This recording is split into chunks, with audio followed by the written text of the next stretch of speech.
बिस्मिल्लाहिर्रहमानिर्रहीम। अस्सलाम वालेकुम। आपकी समातों को छूने वाली आवाज़ सईदा वरीशा बतूल की और आप देख रहे हैं कनीजाने फातिमा।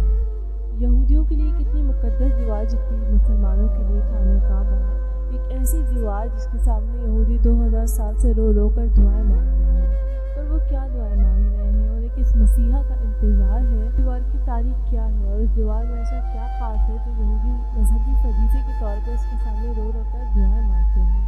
ताबूत सकीना क्या है, ये किसको मिला था और उसके अंदर क्या था, आज ये सब जानेंगे इस वीडियो में। मेरी आवाज़ दोबारा सुनना चाहते हैं तो हमारे चैनल को सब्सक्राइब ज़रूर कीजिएगा और बेल आइकन को प्रेस कर दीजिएगा ताकि आपको मेरी चैनल की नोटिफिकेशंस मिलती रहें। शुरू करते हैं अपनी वीडियो। दीवार गिरिया दरअसल हैकल सुलेमानी की तबाही में बच जाने वाली आखिरी दीवार या उसकी बुनियाद है। सुलेमानी हैकल यहूदियों की पहली मुक़द्दस तरीन इबादत की जगह थी और इसे ताबूत सकीना के रखने के लिए और इबादत के लिए हज़रत दाऊद अलैहिस्सलाम ने तामीर कराना शुरू किया, लेकिन अपने दौरे ज़िंदगी में वो इसे मुकम्मल ना कर सके, लिहाजा उनके बेटे हज़रत सुलेमान अलैहिस्सलाम ने इसे जिन्नातों से मुकम्मल कराया और हज़रत सुलेमान अलैहिस्सलाम के नाम पर ही इसे हैकल सुलेमानी कहा जाता है। हज़रत दाऊद अलैहिस्सलाम की तरह वो भी पैगंबर थे और अल्लाह ताला की तरफ से उन्हें जिन्नातों पर और हवाओं पर कंट्रोल, जानवरों से बातें करने का और इतनी बड़ी सल्तनत दी गई थी जो शायद आज तक किसी को नहीं मिली और क़यामत तक किसी को नहीं मिल सकती। हैकल सुलेमानी की तामीर से पहले यहूदियों के यहाँ किसी भी किस्म के हैकल का ना कोई तसव्वुर था और ना ही कोई वजूद, और इनका हैकल या माबद से भी खैमा हुआ करता था जिसमें ताबूत सकीना रखा हुआ था और वो इसी की तरफ मुँह करके इबादत किया करते थे। ताबूत सकीना शमशाद की लकड़ी का एक संदूक था जो हज़रत आदम अलैहिस्सलाम पर नाजिल हुआ था। आपकी आखिरी ज़िंदगी तक ये आपके पास ही रहा और फिर बतौर मिरास नबियों को मिलता चला गया, यहाँ तक कि ये हज़रत याकूब अलैहिस्सलाम को मिला और आपके बाद आपकी औलाद बनी इसराइल के कब्ज़े में रहा और फिर हज़रत मूसा अलैहिस्सलाम को मिल गया। मूसा अलैहिस्सलाम इसमें तौरात शरीफ और अपना ख़ास सामान रखने लगे। ये बड़ा मुक़द्दस और बाबरकत संदूक था। कुरान मजीद में सूरह बकरा में इस संदूक के बारे में अल्लाह ताला ने तज़किरा फरमाते हुए इरशाद फरमाया, तर्जुमा, और उनसे उनके नबी ने फरमाया, इसकी बादशाही की निशानी है, तुम्हारे पास ताबूत है जिसमें तुम्हारे रब की तरफ से दिलों का चैन है और कुछ बची हुई चीज़ें हैं मौजिज़ मूसा और मौजिज़ हारून की। बेशक इसमें बड़ी निशानी है तुम्हारे लिए अगर ईमान रखते हो तो। इस संदूक में हज़रत मूसा अलैहिस्सलाम का असा और उनकी मुक़द्दस जूतियाँ भी थीं, हज़रत हारून अलैहिस्सलाम का अमामा, हज़रत सुलेमान अलैहिस्सलाम की अंगूठी, तौरात के चंद टुकड़े और कुछ मनुसलवा। इसी संदूक के लिए हज़रत दाऊद अलैहिस्सलाम ने हैकल को तामीर कराने का सोचा, मगर दूसरी बार यहूदी कौम की बदअमानियों की वजह से उन पर अल्लाह का अजाब नाजिल हुआ और टाइटस नामी बादशाह ने उन पर हमला कर दिया और पूरे शहर को तहस नहस कर दिया और हैकल की सिर्फ एक दीवार बाकी रह गई जिसे दीवार गिरिया कहते हैं। हज़रत सुलेमान अलैहिस्सलाम की हुकूमत के 34 साल के अंदर इस हैकल की बाकायदा तामीर का आगाज़ हुआ और आज इसकी बनावट और मजबूती से अंदाज़ा लगाया जा सकता है कि ये इंसानों के बस की बात नहीं थी, क्योंकि इतने बड़े और भारी पत्थरों को इन जिन्नात की ताकत से चुना गया था। फिर हज़रत सुलेमान अलैहिस्सलाम की रूह अल्लाह ताला ने दौरान इबादत ही कब्ज़ कर ली और वजह कुछ इस तरह बनी कि वो एक लकड़ी के तख्ते पर सर और कमर टिकाए इबादत कर रहे थे और उसी दौरान उनकी रूह कब्ज़ हो गई। लेकिन लकड़ी के सहारे की वजह से यूँ मालूम होता था कि आप अभी भी इबादत में मसरूफ़ हैं, पर दौरान इबादत ही आपकी रूह कब्ज़ हो चुकी थी। ये हैकल, माबस या मस्जिद बहुत ही आलीशान ताबीर की गई थी। हज़रत सुलेमान अलैहिस्सलाम की वफ़ात के बाद इसके 3 हिस्से कर दिए गए।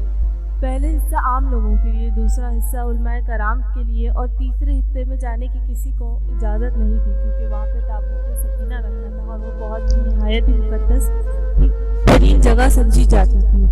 सिवाय उस वक्त के पेश इमाम के वहाँ कोई नहीं जा सकता था। इस दौरान इनकी हिदायत के लिए कई पैगंबर आते रहे, लेकिन ये लोग अपनी मुनाफिकत और बुराइयों से बाज ना आए और गुनाहों से तौबा ना की।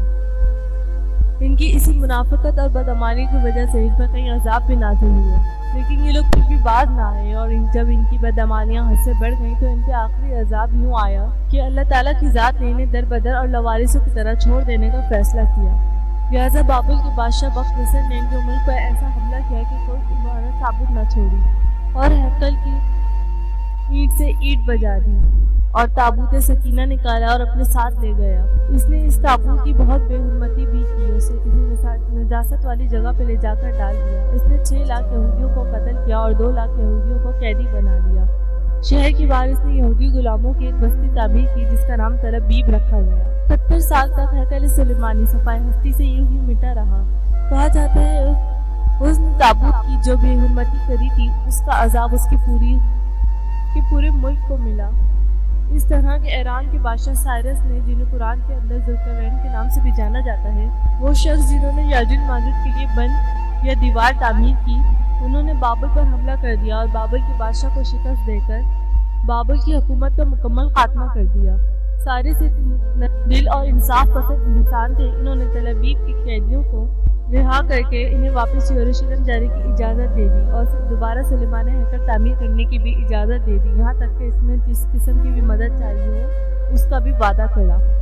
چنانچہ دوسری بار ہیکل سلیمانی کی تعمیر شروع ہوئی، لیکن اس بار اس میں تابوت سکینہ نہیں ملا۔ آج تک یہ معلوم نہیں ہو سکا کہ بخت نصر نے اس تابوت کا کیا کیا۔ کچھ کا خیال یہ ہے کہ اللہ تعالیٰ نے اسے موزانہ طور پر کسی ایسی جگہ پہ چھپا دیا جو انسانوں کی پہنچ سے دور ہے، لیکن یہودی اس کی تلاش میں اتنے پاگل ہو چکے ہیں کہ اگر انہیں پوری دنیا بھی کھودنی پڑے تو وہ بھی کرنے کو تیار ہیں۔ دوسری دفعہ ہیکل کی تعمیر کے بعد وقت گزرتا رہا، یہاں تک کہ حضرت عیسیٰ علیہ السلام کا ظہور ہو گیا، مگر حسب معمول یہ لوگ ایمان نہیں لائے اور حضرت عیسیٰ علیہ السلام کا ان کے علماء کو آئینہ دکھانے پر کہ وہ کیسے ٹکے ٹکے کے عوض دین کی تعلیمات کو بیچ رہے ہیں، ان پر بھی قتل کا فتویٰ صادر ہو گیا اور حضرت عیسیٰ علیہ السلام پر طرح طرح کے ظلم ڈھانے شروع کر دیے۔ دراصل یہودی اپنے مسیحا کے منتظر ہیں جو دوبارہ آ کر انہیں پہلے جیسی شان و شوکت مہیا کرے جن کا ذکر یہود کی کتابوں میں ملتا ہے، لیکن ان لوگوں نے اپنے مفاد کے چکر میں آپ کو دجال کہہ کر سولی پہ چڑھانے کی کوشش کری، لیکن اللہ تعالیٰ نے آپ کو زندہ آسمانوں پر اٹھا لیا اور یہودی پھر سے ایک بار اپنی بدعمالیوں کے اندر مصروف ہو گئے۔ یہ قوم منافق اس لیے سمجھی جاتی تھی کیونکہ یہ ایک طرف تو اللہ کی عبادت کرتے تھے لیکن دوسری طرف ہر وہ کام کرتے تھے جس سے اللہ تعالیٰ نے منع فرمایا ہے۔ پھر 70 سال بعد یہودیوں پر ایک دفعہ پھر اللہ کا عذاب نازل ہوا اور اس بار عذاب کا نام تھا ٹائٹس۔ یہ بخت نصر سے بھی زیادہ مستقبل اور خطرناک ثابت ہوا۔ اس نے ایک دن کے اندر لاکھوں یہودیوں کو قتل کر دیا۔ اس نے دوسری دفعہ ہیکل سلیمانی کی اینٹ سے اینٹ بجا دی اور یہودیوں کو ہمیشہ کے لیے یروشلم سے باہر نکال دیا گیا۔ یہودی پوری دنیا کے اندر بکھر کر اور رسوا ہو کر رہ گئے۔ 1900 سال تک در بدر بھٹکنے کے بعد جب برطانیہ نے فلسطین پر قبضہ کیا تو ساتھ ہی اسرائیل کو بھی اپنے ساتھ ملا لیا اور یوں دھکے کھانے والی قوم کو اس ملک کے اندر اکٹھے ہونے اور رہنے کی اجازت مل گئی، لیکن یہ قوم اپنی 1000 سال پرانی گندی فطرت سے باز نہ آئی اور اپنی عاجز سے مجبور اپنے ہمسائے ملکوں کے لیے پریشانی کا باعث بننے لگے۔ ان کا اگلا مشن جلد از جلد اسی ہیکل کی تعمیر ہے اور اس ہیکل کے اندر تخت داؤد اور تابوت سکینہ کو دوبارہ لانا ہے، کیونکہ بقول ان کے جب ان کا مسیحا آئے گا تو وہ اسی تخت داؤد پہ تاج پوشی ہوگی اور وہ انہیں دوبارہ سے ان کی پوری دنیا پر حکومت دلائے گا اور ان کا اب یہ مسیحا ہوگا دجال۔ اگر ہیکل سلیمانی کی مکمل تعمیر کا آغاز ہوا تو پوری دنیا میں عالمی جنگ چھڑ سکتی ہے، کیونکہ اس ہیکل کو تعمیر کرنے کے لیے مسجد الاقصی کو شہید کرنا پڑے گا اور اس کی بنیادوں پر اسے تعمیر کرنے کا نقشہ بھی ان کے پاس موجود ہے۔ ان کے 4 اہم ترین مقصد ہیں، جس میں پہلا مسجد اقصی کو شہید کرنا اور قبۃ الصخرہ کو شہید کرنا، دوسرا سلیمانہ ہیکل کی دوبارہ سے تعمیر کرنا، تیسرا اس میں تخت داؤد اور تابوت سکینہ کو واپس لانا، کیونکہ بقول ان کے جب ان کا مسیحا آئے گا تو وہ اسی تخت داؤد پہ دوبارہ تاج پوش ہوگا اور اگر یہ سب ہو گیا تو دنیا کی سب سے بڑی اور خوفناک جنگ ہوگی جسے جنگ ہرمدون کہتے ہیں۔ اس پورے پلان کو 1897 کے اندر بنایا گیا جسے پروٹوکولز آف زائنم کہتے ہیں۔